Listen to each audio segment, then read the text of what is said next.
Get ready for takeoff. This is a Take Flight We Talk back. with your boys. Yes, it is James Wudi.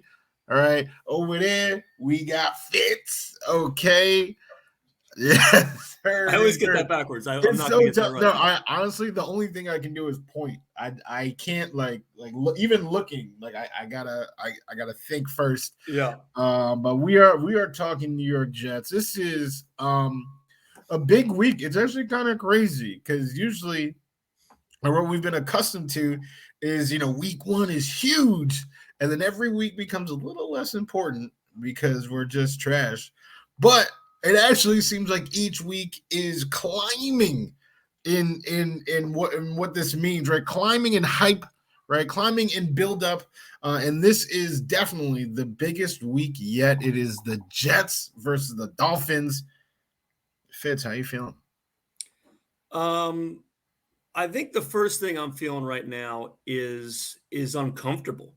I mean, if we're going to be honest, we have been comfortable. We haven't liked it, but we've been comfortable in the position for the last 12 years where come October, the season's over.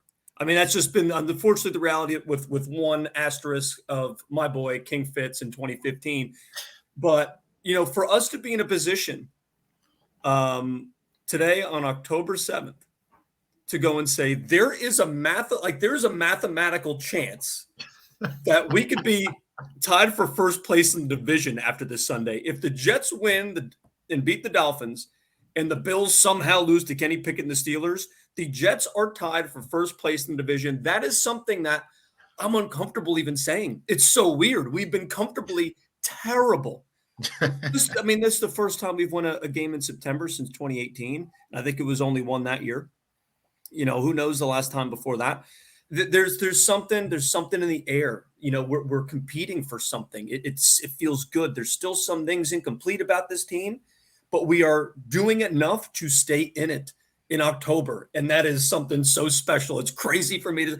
Could you imagine being a Patriots fan or a Packers fan and like watching this and being like, yeah, of course, it's only October. Like, what do you mean? You're like, of course you're still in it. Like, what do you mean? Like, you're not in the first place in the division? Oh, sorry, that sucks.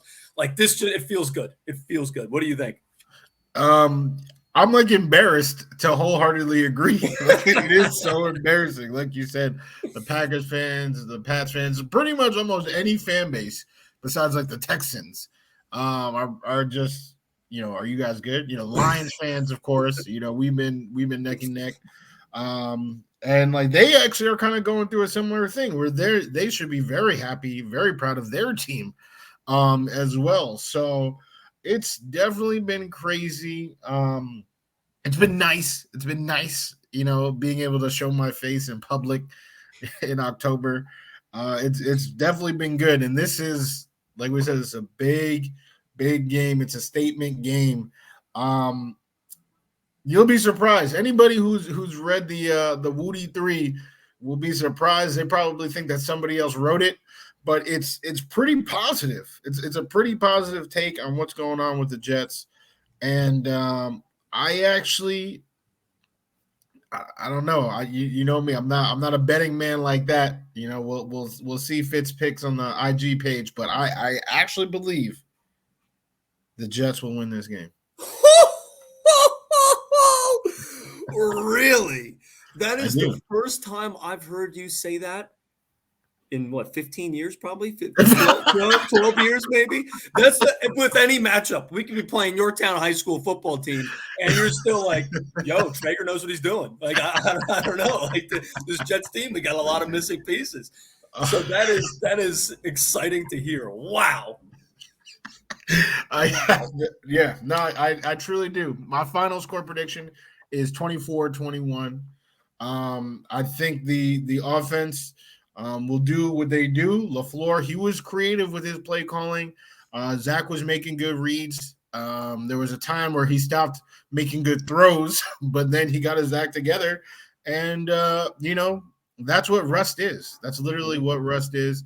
So coming into this game against the in the home crowd, we haven't won a home game yet. I think that Zach he's going to bring it. And probably I'm hoping he strings together his first like complete good game. Because we really Tampa Bay is probably a game where I would argue he was pretty solid all throughout. But we couldn't finish that game. That was almost a crazy upset. But this game, is a real opportunity to just give us 4 consistent quarters. On the other side of the ball, I mean these safeties. It's Dr. Jekyll and Mr. Hyde. Which safeties are we going to get? Are we going to get the dudes that were burned by Devin Duvernay? Are we getting those dudes? Or are we getting the lockdown, shutdown 3 picks? All right, against 2 different quarterbacks. Just it doesn't matter who was back there. All right, get Terry Bradshaw out on the field. We still get hits between those 2. So which of those safeties are we going to get? But I think 24-21. That is my prediction. New York Jets going 3-2. I love it. I'm going to be honest. Teddy Bridgewater does not. I've no fear for Teddy Bridgewater. I think this guy really never was good. If we're being honest, that one Pro Bowl season that he had, he was brought in because nobody else wanted to play that year. There was a lot of holdouts at quarterback. No, like there was a significant amount of the people that got in front of him, and he's like, "Yo, let me get that on my resume, please. Like, I'll be there." So besides, and that season wasn't even that good. He doesn't scare me. He really doesn't. And obviously, having Tyreek Hill, Jalen Waddle, those people are some people to be afraid of. I mean, we're going into a game where I agree. I think it's very winnable. I think 24-17 is going to be my prediction. I don't think Teddy Bridgewater is going to be able to put that many points up on the board. But either way, I mean, this is a game extremely winnable. We're looking at the injury reports, and we were talking about this before we, started recording here. Nothing to go crazy about, but there are some things on this list that are pretty interesting. Zabian Howard. He has not participated in practice all week. Seems pretty unlikely he's not going that he'll play. I mean, it seems like he's not going to play. Obviously, Tua, he's already ruled out. So we got Teddy Bridgewater.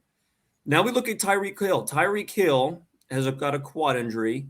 I'm not going to blow the sirens on this too early, but he was fine on Wednesday, and yesterday he was limited in practice. Who knows what this injury may be, but that could be potentially game saving if he is not his full self.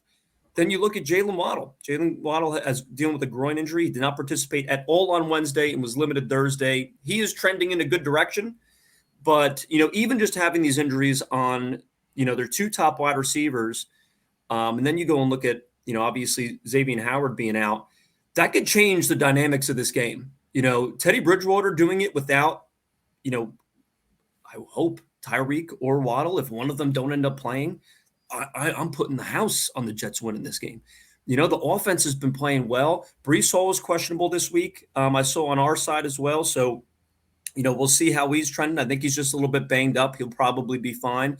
But if we have Michael Carter play instead of him, if he's not able to play, it's not something like this. Is why I love this team is that, we've got depth at certain positions. Apparently we need 10 players of depth at tackle position on this team for some reason. We need to go real deep for tackle for some reason.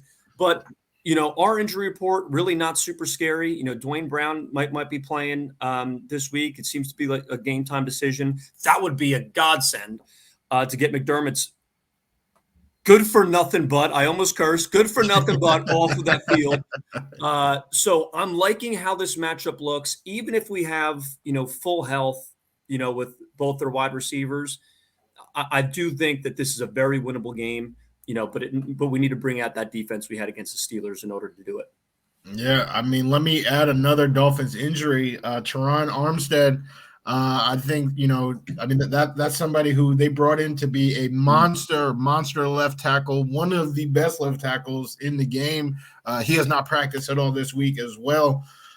So Carl, who just kind of came alive, this last week. He got his first sack of the season last week. I mean, if he's going against a backup tackle, that's also something that could definitely change the course of the game. If regardless if those two receivers are playing or not, they'll need time. They'll need time to get open, especially with our secondary, which has proven to be a good secondary. They'll need time, and with Armstead out, they might not have time. We'll see. So that kind of brings me to with the two different sides of the ball, feeling more comfortable. I gotta tell you, I'm feeling more confident right now with the offense. Why? Because I hate Olbert. All right, Mike LaFleur. He's LaFleur has. Don't get me wrong. Right, with Flacco, we'll never know. We'll never know what was going on in one Jets drive with Flacco throwing so many times a game. But we've seen with Zach, they're about to bang it. All right. Hopefully Breece Hall plays because he is my preferred workhorse back with just his size and strength and quickness. He is the ideal workhorse back on our roster. If we have to settle for Michael Carter, that's fine because he is elusive. But I like the game plan. Really, I like the playmakers, right? I keep saying that, right?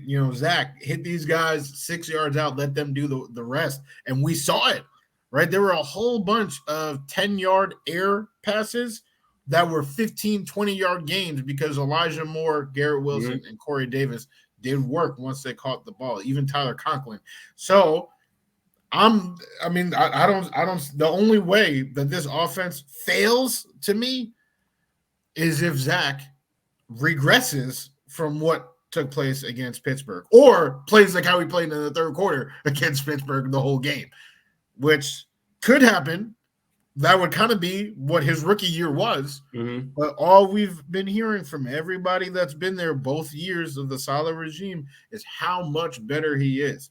So I would actually be very unpleasantly surprised to see that Zach for the whole game against Miami.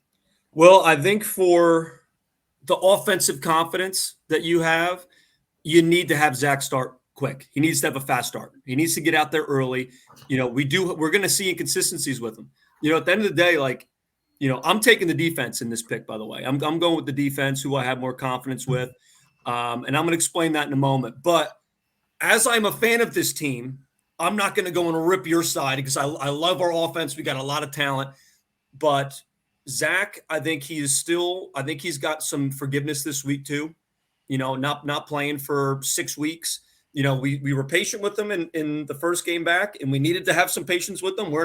Woody here and I are in a couple group chats, folks, and we've seen, Zach's not our guy. Zach sucks. Getting thrown left and right in this group chat up until the fourth quarter, and then they're all praise, all praise the guy who gave us a W. So, we can't be super emotional about his return. I think this week I still give him a little bit of a leash. I think I give him a little bit of forgiveness.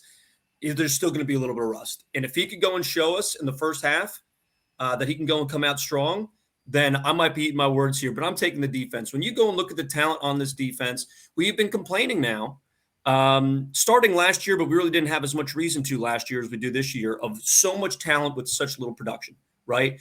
And looking at what we did last week, that's the game we needed. We needed a get your swag back game, and they got their swag back. Carl Lawson got his first sack, and then he also had a penalty that took us away from having 5 picks last week, by the way, because we had 4 that counted. There was 5 that happened in that game. This defense, the safeties are coming together. This game plan is finally coming together at a crucial time. Sure, you got Waddle you're going up against. Sure, you got Tyreek. But guess what? We got Sauce Gardner. We got DJ Reed. And we got Jordan Whitehead that stepped up, as well as LaMarcus Joyner last week. They still have a lot to prove. They are not exonerated for their sins from week 1 to 3. However, they showed that they're able to do what we brought them in there to do. And I'm really excited of seeing the growth of what worked last week. Of course, it was a very bad quarterback and a very young quarterback we did it against. But we're going against a very bad quarterback this week. And he ain't that young, but he's not very good. So I think we can replicate that success, even though we're going against, 2 stud wide receivers. I mean, I don't know. I think Teddy – I would not put Teddy and Mitch in the same class. Mitch Trubisky. They're getting the same lesson plan. They might be in different classes, but they're in the same reading level. And I'm not worried about either of them. I don't know. I don't know about that. But what I will say is that the defense, to me, and this is going to sound, maybe this will sound crazy, maybe it won't. The defense has actually been less consistent. Like we see the flash out of Carl. We see the flash right from Joyner and Whitehead in the same game after all those sins. We see that, but the offense, I mean, there really hasn't been the line. The line has been inconsistent, but Brees brings it every time. MC brings it every time. Elijah, if he catches the ball, he's electric after the catch. Corey Davis. Garrett Wilson is really, honestly, the only question mark because the boy's dropping. He's been dropped every game. He has at least one. I think last week he had 3. So the boy's dropping a little bit. But other than that, the team is functioning as a well-oiled machine as long as their QB is competent. So me picking the offense is faith in the kid with the keys, Lisa's son, Zach Wilson. All right. Who let the dogs out? Return of the Zach.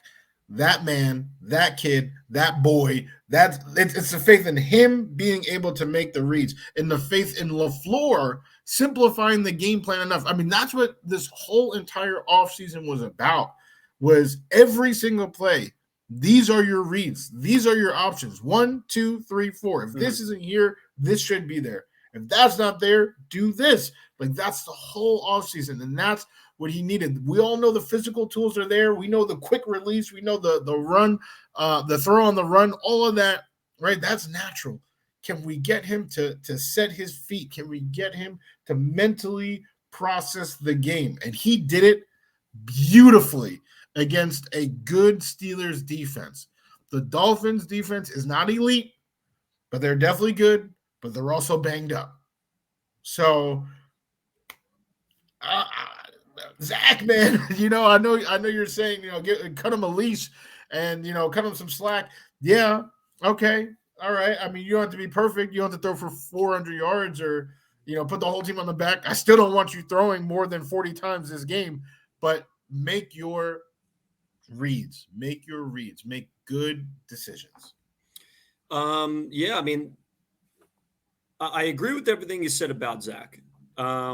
Where I'm going to push back on something you said is you think that the offense has been more consistent than the defense. And what I'm going to disagree with you on this is not so, because they've both been inconsistent, but I feel like the defense has been inconsistent on the macro and the offense has been inconsistent on the micro. The offense, drive to drive, there's inconsistency. I mean, we don't know what the hell is going to happen when Zach gets in the field or when Flacco got in the field. So all season, there's been the inconsistency of who's the quarterback. What is this quarterback going to perform this drive or not? Joe Flacco had put together a couple good drives, but he also had me screaming at the television so loud that my neighbors had a knock on the door. So, and then with Zach, he did not look great in the first 3 quarters of the game. There was flashes, he had a couple of nice plays, not always complete drives. So I think there's a micro inconsistency, game to game that the offense has, or that's drive to drive with the offense. But I think the defense's inconsistency is game to game. Last week, the defense looked great. Not perfect, but the defense looked consistently pretty good last week. Like, I was happy, like, on most of the drives. Like, people are where they're supposed to be. We're getting these tip passes, intercepted. We performed very well last week. But I can't say that about probably a single of the week this year. So, being able to go and show that, I think that shows to me that the defense is on the up. The scheme is finally, the players are starting to click a little bit better. We have a proven stud in Sauce, proven stud in DJ Reed. I love this D-line. Quinnen Williams, we've talked about Quinnen Williams a few times. Honestly, I think his career up until this season has been disappointing for a 3rd overall pick, up until this season. And now he is showing me a lot. And I am proudly, I never knocked him. I loved Quinnen. I think when he lost the braces, I think that's kind of when, my confidence level dropped a little bit. He was an adorable monster. But he's come out this season. He said, this is my D-line. He just said, you know what? Bring in who you want. Give me players around me, but this is my D-line. I'm going to show you why. And he came to play this season. I love what he's doing. We don't need to do these 7-man rushes like we did in that one play last week or 2 weeks ago. I am very confident in this defense going into this game, especially with Teddy Bridgewater throwing. I don't care who the wide receivers are that you're going to have there. We got speed too, okay?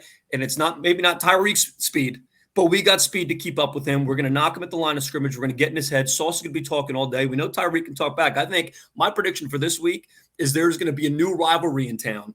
Obviously, Tyreek's got a rival with a bunch of Eli Apple. That stuff's electric. Sauce Gardner's going to be the rival, and guess what? You're going to be losing that rivalry, buddy. You can talk all you want. Sauce Gardner's going to lock it down. Wow, look at him writing checks for Sauce Gardner to cash. Yeah, and he's going to be paying taxes on them, unfortunately, unlike Tyreek Hill going down to Florida to get no state income. And look, I want to address that too. Tyreek Hill didn't come to the Jets when he first said this, because I'm kind of catching a little bit of this bluff here. When he first went and said he was going to the Dolphins, he was slighting the Jets. He was saying, I'm not going to New York. It was always Miami. He was always Miami. And he was giving us some slights. And now he comes out right the week before. He's got to go up against lockdown Sauce Gardner. He's like, oh, no, it was state taxes. Like I had to make a big boy decision. I just couldn't do it. He is already covering his ass for when he has to go up against Sauce Gardner in this Jets defense. So he's scared, and he's going to see why on Sunday. Oh, wow. That is, I don't know if I can co-sign almost anything that you said about a top 3 receiver in the NFL, but hopefully Sauce can step up. I mean, they'll definitely be chirping. And we've seen like one of the best rivalries in the NFL is that Mike Evans, Marshawn Lattimore, right? They've both been divisional rivals for years, right? And every week or every time they play, right, they're beating each other up. Mike Evans was just suspended this year, right? 8-year vet out here, still just the beef. The beef is real. So we could be seeing that, right? We could be seeing the birthing of something like that. But honestly, I'd probably rather have DJ Reed around Tyreek. But we'll see. We'll see how that goes.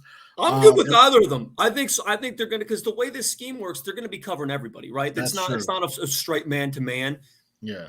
I think either of them are going to go in and keep him down. If we can keep him under 50 yards, could you imagine? That's why I'm saying that's why I'm saying that's not a prediction. That's not a prediction. I'm saying that would, to me, be a lockdown performance by our cornerbacks. Outside of that, it could be I think it's going to be probably about a push.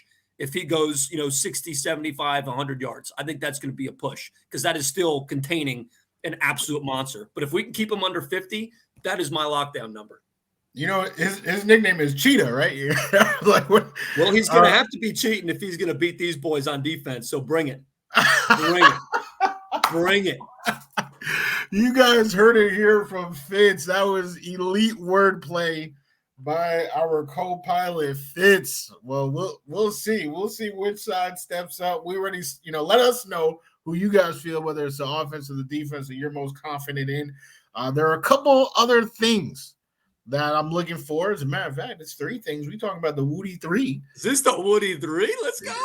Yes, sir. So there are a few things, right, that I'm looking at specifically. And honestly, the number one, the top point of the Wudi 3 that we said, it's called going streaking. There are a lot of streaks. That can be ended just in one fell swoop this Sunday. And I said it in the article. So there's proof. There's written proof. If the Jets end all of the streaks listed in this one game, my next child will be named Salah Wudi. Because that would be indisputable proof that this regime is working. Right? Right now, you can still make your arguments, right? Fluke win against the Browns. Like, there are a whole bunch of things that you could say, right? Steelers aren't great right now, all that. But if they were to end every streak, there's nothing you can say, because that proves that this team is better than the teams of years past. So let's talk about some of these streaks. First one, horrible. 12 straight divisional losses. What? There is no team in the NFL that has a divisional loss streak greater than 5. With 12. How gross is that?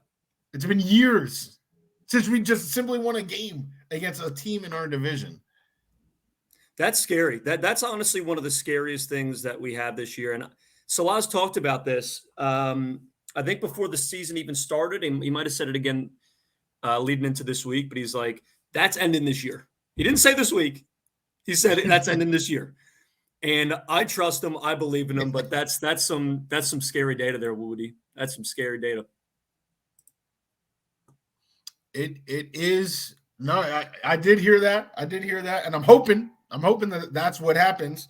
And hopefully it's this week. I would love for it to be this week. If it is this week, another streak would end.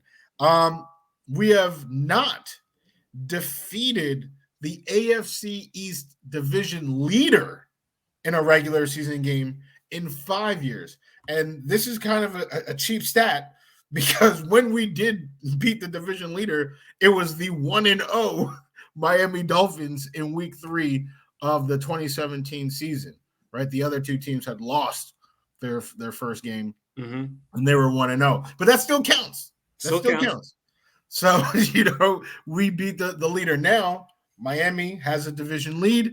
We could do it by beating them again. First time in 5 years, right? We haven't beaten any team in 2 years in the division, and now this is our first time in 5 years to try to get a win against a division leader. That would be nice. That would be nice. That would actually put us, like you said before, put us in a position to become the division leader, which. Could you imagine? Could you imagine Jets in first place in the AFC East? Woody, I would lose my mind. I'd go missing for days. You wouldn't be able to find me. Gone. No explanation. No explanation. Well, there are more. There are more streaks to be had here. Let's pull them up. All right. 3 straight losses at home. The Jets are actually winless. They are winless at home. Okay. Undefeated on the road this year. How crazy is that? That is crazy. All right, the Road Warriors, they have not won since week 16 of last year. How about this one? This one actually is my least favorite streak of them all. 11 straight wins by 7 points or less. Yep. That is outrageous. The last time simply beating a team by more than one score was 3 seasons ago. I'm taking this down. 3 seasons ago was the last time we just won by more than 7 points. That is the most outrageous stat. The fact that we only have 11 wins in 3 years is also embarrassing. But to go ahead and then say all of those 11 wins are only by one score while we're getting smacked by 30, smacked by 40, smacked by 50 against the Pats last year. It's just – oh, don't bring that up. Oh, I was just getting close to getting over that. Woody, come on. Hey, we gotta get ugly before we get pretty, right? The ugly duckling. I don't even know if that's how the story works, but this is ugly. Sounds good to me. That tracks to me. So here we go, right? That horrific stat. We could end that, right? We could. Even though both of us, if either of us get the score prediction right, we would not be ending that. True. 22 games played since winning 2 in a row. All right, that has not happened. I mean, Salah has only won 4 games so far. The year before that, we won 2 games, and they happened to both be in a row. That's the last time. Adam Gase winning 2 games in a row, weeks 15 and 16 against the Rams and the Browns. Since then, we have not done that. We have a chance to do that this week. Right, coming off a fresh win against Pittsburgh, we can, channel that or, keep that momentum going. And then, of course, the big one that got a whole bunch of national coverage last week continues this week. 23 consecutive games playing from behind. If you're curious to know, who's second on the list, It is the Jags, and they have 9. So, it is real bad. And we should have actually ended that streak last week. Like, we should have never relinquished the lead. Oh, 100%. But Jets doing what they do. But that's what I'm saying. By simply winning the game, like if they win with my score or your score, a lot of these end, right? We finally have beaten an opponent. We finally have won 2 in a row. We won at home, right? A lot of them end by simply winning the game. Mm-hmm. But if we can go ahead and be winning the whole, like not have a deficit at any point and win by more than 1 score, my child, I don't care. Salah Wudi, you might as well get the nameplate ready. Salah Wudi, because it's indisputable proof that the team is on the rise. So I don't know. There's a lot of history that could be made this Sunday. Before I go naming my kid Salah, which my girl would never allow, before I start doing that, I need to see consistency. A win this weekend, breaking all these records this weekend would be amazing. And that would put him on the short list. Salah would be up there. I'd be proposing it. But we need to see consistency out of this regime, because that's something like we both talked about. I mean, we were debating who's been more consistent, the offense or the defense, but really they've both been very inconsistent. So I would love to see us break out, break the chains, go and win a game by 2 scores against a second string quarterback with a defensive back that's out too. Very good defensive back. Like I want to see that. I do. If all these things happen, we still have more games to play this season. This is only week 5. I think Salah, I warmed up to Salah very much last week. I was frustrated. All of us as a fan base been frustrated all season, even last year too. I mean, this guy he's had pieces and they haven't all come together at the same time. And I'd love to see that happen this week, but not just this week. I want to see it through the rest of the year. I want to see us. We've got the pieces to compete for a playoff berth. I mean, why not? If it's not going to be now, when? We've been saying we're building, we're in the rebuild for 12 years. Like, you can't be considering yourself rebuilding for 12 years if that doesn't come. If we're rebuilding, that means the building will erect at some point. And I don't know when that is, but it better be this year. We need to go and put something together to keep us competitive going to the playoffs, because guess what? A lot of Jets fans, myself, and I think maybe you included, you could speak for yourself. We were saying going to this year, probably not this year, but 2023 is going to be our year where we're going to be competing for a divisional spot, getting to the wild card potentially. And I think that's probably the reality of the situation, but you need to be competing to get at least close this year to prove that you're going to be able to do it next year. You got the pieces. You got all these draft picks that are performing well. Show up and do it. Give me consistency this year, starting last week, proving it this week, and rolling it on down to week 6 and on. We got to get this man in the building, all right, because they should be competing for a playoff spot. If I was in there, they wouldn't want to listen to me, because I think the playoffs are a little – I don't know. We'll see. Why not? We're mathematically one Sunday away from being first in the division. And, of course, it's unlikely that happens.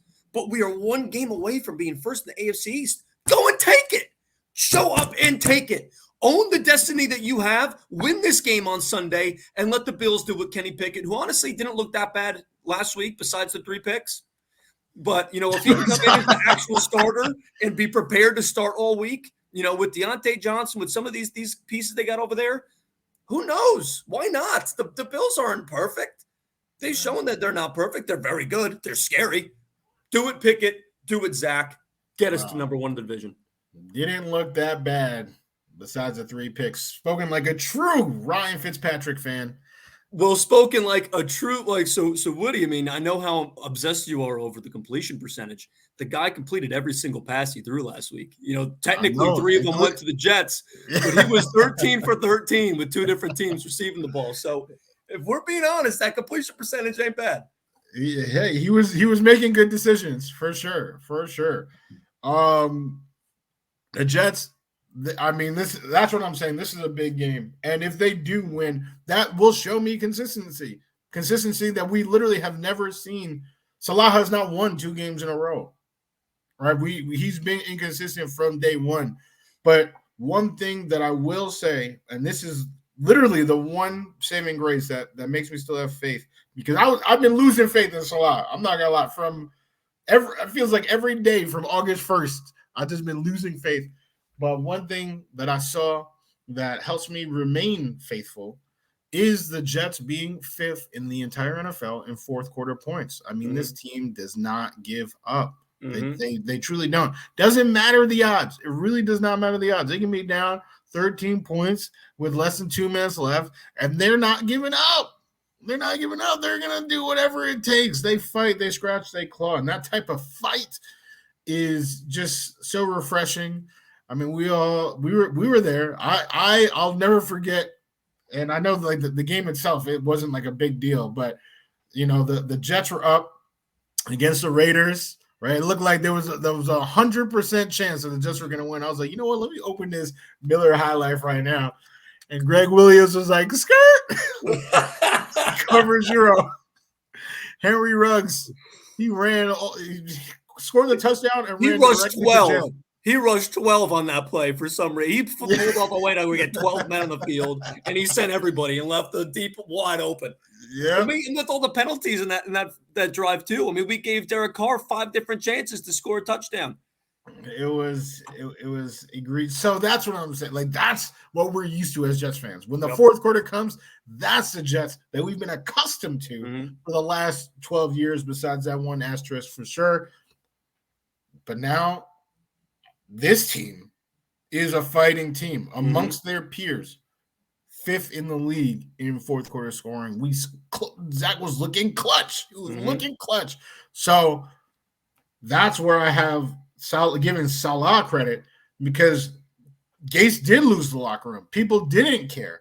But these guys are not giving up on both sides of the ball. Like the defense was making plays, right? They're the ones that actually got the pick that presented Zach the opportunity to go down for that drive, and then Breece Hall giving everything that he has, right? He was up, the boy was upside down, but just that extension over the plane, like that effort, that 110% that Salah always preaches, and I always hear him talking about, we're kind of seeing it come to fruition in the fourth quarter. So that's my one saving grace for him and his regime. If they can string together a second win in a row, something he's never done yet, I would say that's a long way toward being the team that he wants to be. So I agree. And, you know, the one thing that, you know, when we look at that, you know, micro data of, you know, fourth quarter scoring being 5th in the league, that's great. You know, that's a good thing. It shows, you know, a lot of fight by this team. That's something that, you know, it's very important. My problem is that we are nowhere near 5th in total scoring per game total for the whole game. So although we're scoring a lot in the fourth, we're not doing enough in the first through third.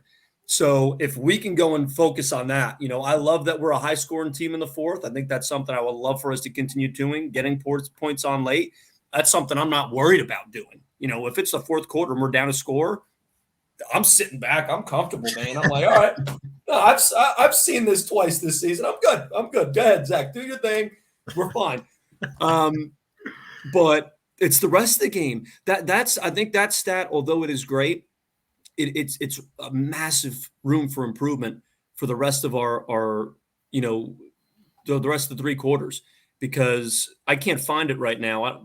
Total scoring ranking for the New York Jets in the league, just for total scoring for the whole game.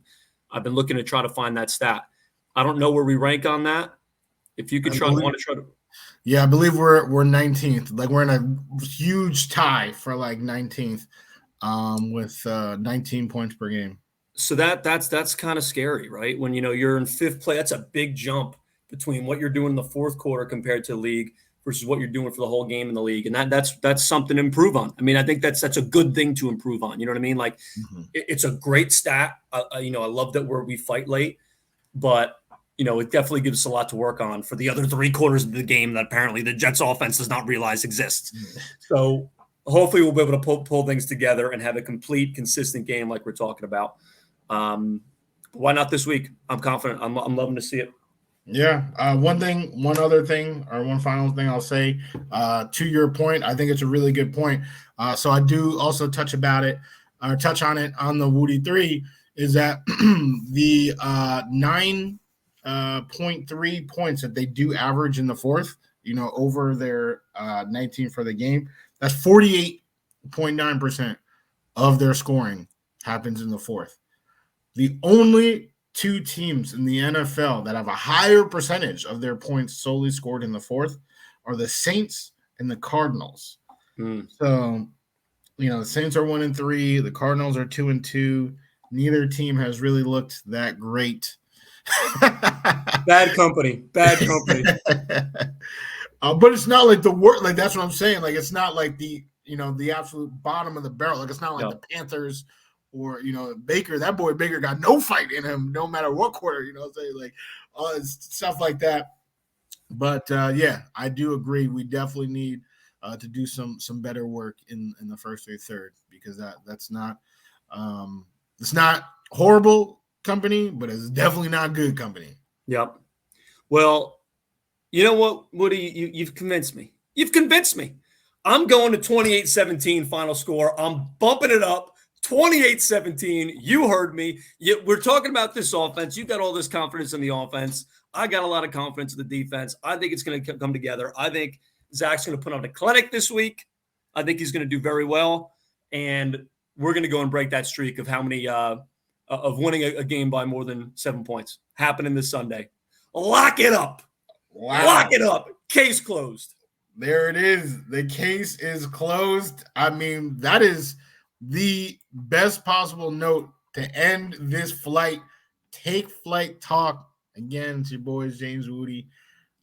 We got Fitz. All right. Stay tuned on the IG. All right.